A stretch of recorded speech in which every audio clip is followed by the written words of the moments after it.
With the popularity of snooker growing, and to some extent the demise of billiards, a lot of the shots associated with billiards in terms of the geometry of the table have largely been forgotten.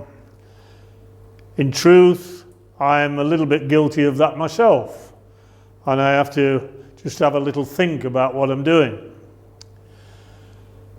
I'd like to give a couple of examples associated with billiards, but equally very important for snooker. We tend to think that snooker is just about potting balls. Well, nobody's going to deny that that's not important, of course it is.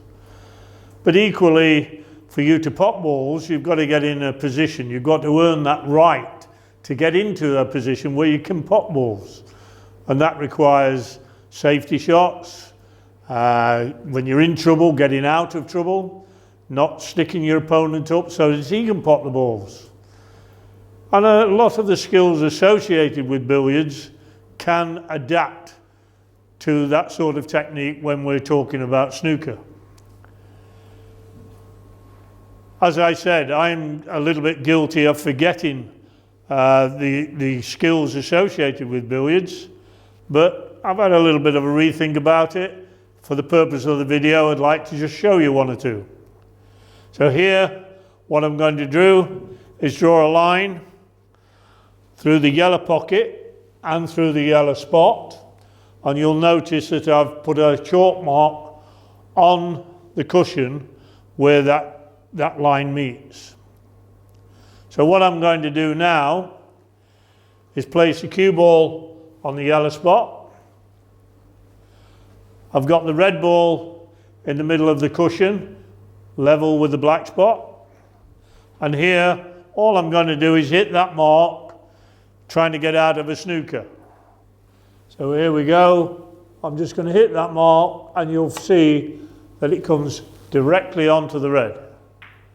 Now obviously that applies from the other side of the table as well, through that green pocket, green spot, to a point on this cushion for the red there. Now all I've done there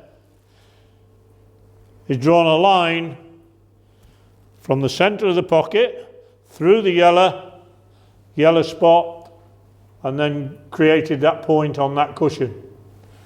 Very, very important little knowledge there to allow you to get out of trouble. Now obviously the white ball is not going to be exactly on the yellow spot all the time, all right? But it doesn't mean I can't use this line as a reference point. And you could argue that that mark is going to be irrelevant, but it isn't, because let's assume the white ball is going to be here. I'm still using that as a reference point, and all I've done is come inside that mark a little bit, and I will still hit the red. I just make those little allowances, but my original concept from here is still correct. Another reference point we can use is here. I've laid my cue through the pink spot, parallel with this black cushion, and created a mark on the cushion here in line with that pink spot. I'm then going to place the white. The cue ball is coming onto the baulk line, the junction between the baulk line and the cushion. Just a plain ball shot to hit the mark, coming off the side cushion, top cushion, this side cushion, and hopefully pot the red into the green pocket.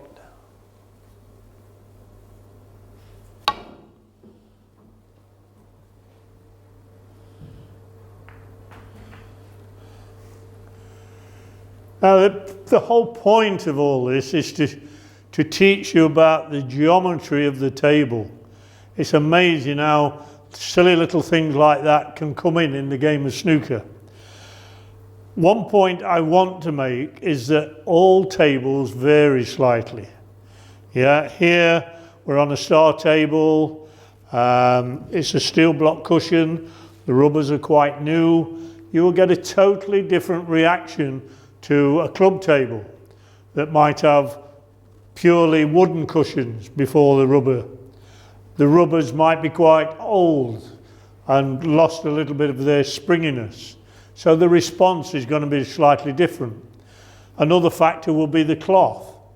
I mean, this cloth is a number 10 cloth, same as used on the television, but it's lost its sheen. So that mark now might need a little bit of alteration because of slide off the cushions. You must remember that. These marks are only guides, but equally they're very, very good guides. We've had a brief look at some of the shots associated with the geometry of the table. And these shots were developed in the early days of yesteryear from the game of billiards. Now, if we go back to yesteryear and think of the man Joe Davis, snooker's world champion for 20 years, Joe was predominantly a billiard player. But he saw the value of this game of snooker, this wonderful game of snooker. And he adapted those prolific billiard skills that he had, and he adapted them to the game of snooker. All right? And the shots you see on the television today, Joe Davis was largely responsible for them. So from there, I believe that most players, most snooker players, if they played a little bit of billiards, they would learn an awful lot, particularly around the top of the table. So it's worthwhile just having a look on YouTube, having a look at Joe or Walter Lindrum, the greatest billiard player ever. Have a look at these people on YouTube. You will learn an awful lot. And just hopefully you will pick something up and take it to the game of snooker and enhance your own game. Good luck with your practice.